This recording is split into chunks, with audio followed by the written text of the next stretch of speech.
Following the attack on Pearl Harbor, Japan goes after U.S. territories in the Pacific, most notably the Philippines, that same year, which leads to, again, this war expanding in scope. Obviously, the United States comes in, but following the United States, Britain and China both declare war on Japan.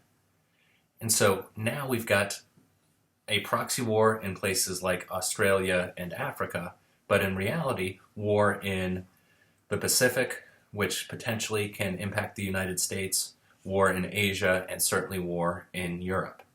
In 1942, the Japanese round up somewhere between 60,000 and 80,000 U.S. and Filipino troops and engage in what's known as the Bataan Death March.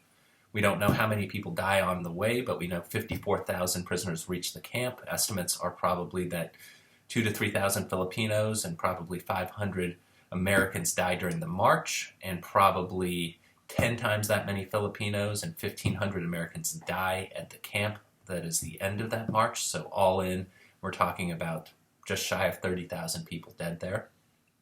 Obviously, the attack on Pearl Harbor and then the subsequent treatment of Americans in the Philippines galvanizes, solidifies, hardens, right, makes solid American support for the war. Japan has early success because they've been gearing up towards this, but we are about to hit a turning point. By the way, next slide I have just, again, we've got great photographic evidence, so an example of what the attack on Pearl Harbor itself looked like.